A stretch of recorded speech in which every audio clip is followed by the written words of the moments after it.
السلام علیکم، welcome to debate at 8. میں ہوں حمیر انور. آج جمعۃ المبارک کا دن ہے. امید کرتے ہیں کہ آج کا خوبصورت اور بابرکت دن بہت اچھی ہیپننگز آپ کی لائف میں لائے، اچھے سے گزار پائیں آپ. آن دیٹ نوٹ شو کا آغاز کریں گے ٹاپ سٹوریز کے ساتھ. اپنے انداز سے جس طرح ہم ڈسکس کرتے ہیں، اخبارات کیا کہتے ہیں، اس پر بھی روشنی ڈالیں گے. ساتھ ساتھ ہمارا دوسرا سیگمنٹ ہوگا کہ جب ہم معاشرے کو دیکھتے ہیں، اپنی سوسائٹی کو دیکھتے ہیں، تو مایوسی کا ایک جو فیکٹر ہے وہ کافی نمایاں دکھائی دیتا ہے. اللہ پاک نے بالکل اسے سخت ناپسند بھی فرمایا ہے. مایوسی بالکل کفر ہے، نہیں کرنا چاہیے، مایوس نہیں ہونا چاہیے. اللہ پاک کی طرف سے ہمیشہ ہمیں امید رکھنی چاہیے، اور ایک ایسی امید کہ جس میں ایک روشنی دکھائی دیتی ہے ہمیشہ، اس پر ثابت قدم رہنا چاہیے. بہرحال جی، اس پر بھی بات کریں گے اپنے شو میں باقاعدہ طور پر آغاز کرتے ہوئے، کیونکہ آج آزادی صحافت کا عالمی دن ہے. ہم دیکھتے ہیں کہ جس طرح پرائم منسٹر صاحب اور صدر آصف علی زرداری صاحب نے سٹیٹمنٹس دی ہیں، اس کو ڈسکس کر لیتے ہیں. میڈیا اور صحافتی کمیونٹی کو مل کر کام کرنا ہوگا.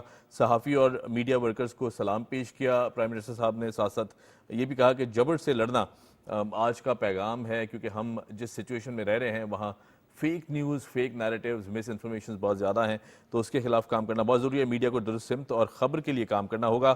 ایسا کہنا تھا honourable prime minister of Pakistan میاں شہباز شریف صاحب کا. انہوں نے صحافی کمیونٹی کو سلام بھی پیش کیا، خراج تحسین بھی پیش کیا. صدر پاکستان آصف علی زرداری صاحب کی طرف سے بھی میسیجز آئے ہیں، بہت خوش آئند ہیں. انہوں نے کہا جی کہ میڈیا کو جعلی خبروں کے خلاف کردار ادا کرنا چاہیے، اور ساتھ ساتھ جو میڈیا ورکرز کی سیکیورٹی ہے اس کے لیے بھی اقدامات کیے جانے چاہیے. تو یہ بھی انہوں نے کہا، ایک بہت کلیئر میسیج دیا، خاص طور پر جو سیکیورٹی سچویشن ہے جس میں فرنٹ لائن پر ہم دیکھتے ہیں ہمارے عسکری ادارے، اس کے بعد ہماری لا انفورسمنٹ ایجنسیز، اور جو ایک تھرڈ لائن ہے وہ میڈیا ورکرز کی ہے. تو یہ تمام تر جو لوگ ہیں، ہمارے تمام تر جو کمیونٹیز ہیں، پوری قوم ان کو سلام پیش کرتی ہے، خاص طور پر صحافتی کمیونٹی کو. بینگ اے جرنلسٹ، ہم خود بھی اس چیز کو ریئلائز کرتے ہیں کہ بڑا مشکل کام ہے اور بہت تھینکلیس پروفیشن ہے. بہرحال جی، میڈیا کے حوالے سے انہوں نے ایک ذکر اور کیا صدر پاکستان صاحب نے. انہوں نے کہا جی کہ موسمیاتی تبدیلیاں ایک بہت بڑا چیلنج بن کر سامنے آ رہی ہیں، جس کو میڈیا اگر ایڈریس کرنا شروع کرے اور بھرپور انداز سے اس ایشو کو اٹھا کے چلے تو میرے خیال سے جو اویئرنیس ہے اس کو بھی کریٹ کیا جا سکتا ہے. ایسا کہنا تھا صدر پاکستان آصف علی زرداری صاحب کا. ہمارے ساتھ موجود ہیں ابرار بختیار صاحب، سینئر جرنلسٹ ہیں. ابرار صاحب کیسے ہیں؟ ابرار صاحب، آزادی صحافت چونکہ اگر آئین پاکستان کی روشنی میں بھی دیکھیں تو بہت اہم کردار رہا ہے. صحافت نے ایک طویل سفر کیا ہے. آزادی کے بعد پاکستان کی جو جدوجہد تھی اس میں بھی ہم دیکھتے ہیں ایک بہت پرومیننٹ ہمیں صحافتی کمیونٹی کا اینگل ملتا ہے، ایک اسٹرگل ملتی ہے. کیا کہیں گے آزادی صحافت کے اوپر؟ بسم اللہ الرحمن الرحیم. پاکستان کی تشکیل میں بھی اخبارات کی جی جی جی ایک نمایاں کردار تھا. بالکل. قائد اعظم نے خود ڈان اخبار کا اجرا کیا اور اس نے بڑا مسلمانوں میں بیداری کی لہر پیدا کی. جی اس پاکستان بننے کے بعد بھی آزادی صحافت ایک اہم ایشو رہی پاکستان میں. اس میں مشکلات بھی پیش آئیں. جی ایک ایسا صحافیوں کی جاب ایسی مشکل ہے کہ اس میں صحافیوں کے لیے نہ دن ہوتا ہے نہ رات. بالکل. وہ طویل، شاید دنیا کی سب سے طویل ملازمت ہوتی ہے جو صحافی انجام دیتے ہیں. جی جی صبح نکلتے ہیں اور رات گئے گھروں میں داخل ہوتے ہیں، نہ اپنے گھروں پر توجہ دے پاتے ہیں، نہ بچوں پر توجہ دے پاتے ہیں. بالکل ایسے ہے. جی جی لیکن ان کو اس کا شاید بدل اس طرح نہیں ملتا ہے کہ، اور سیکورٹی ان کو حاصل نہیں ہے، جی جی سوشل سیکورٹی ان کو حاصل نہیں ہے، اکنامیکل ان کو سیکورٹی حاصل نہیں ہے. جی جی جی تو یہ سیکورٹی حاصل ہونا بھی ایک آزادی سر، صحافت جاب کا حصہ سیکورٹی ہے. بھی بہت بڑا جاب سیکورٹی بہت بڑا ایشو ہے. جب ہم پرائیویٹ میڈیا کی طرف بھی دیکھتے ہیں خاص طور پر. پرائیویٹ اداروں میں خاص طور پر یہ جاب سیکورٹی ایک بہت المیہ بنتا جا رہا ہے کہ ہم جب پریس کلب میں دیکھتے ہیں کہ بہت سارے لوگ جو اچانک بے روزگار ہو جاتے ہیں اور مشکلات کا شکار ہوتے ہیں. اس پر حکومت کو توجہ دینی چاہیے کہ یہ آخر ادارے شروع کرتے ہیں اور بعد میں لوگوں کو نکال کیسے دیتے ہیں. اس پر بھی جو ہے وہ آزادی صحافت کا سب سے بڑا معاملہ ہے. آزادی صحافت صرف یہ نہیں ہے کہ آپ اپنی مرضی کی خبر چھاپ رہے ہیں، اپنی مرضی کی خبر نشر کر رہے ہیں تو وہ صحافت ہے. یہ تو آپ کی مرضی ہوئی، صحافت تو نہیں ہوئی. اس کے ساتھ ایک آج جو ایک ایشو پاکستان میں خاص طور پر، دنیا بھر میں لیکن پاکستان میں خاص طور پر ایک سوشل میڈیا پر جو فیک نیوز ہے، جی ایٹ لارج یہ کھلا بڑا ہاتھی ہے. ایک سنگین مسئلہ ہوتا جا رہا ہے کہ آپ جس کی چاہے پگڑی اچھال دیں، جس کی چاہے آپ بے عزت کر دیں، جس پر چاہے آپ جھوٹا الزام لگا دیں.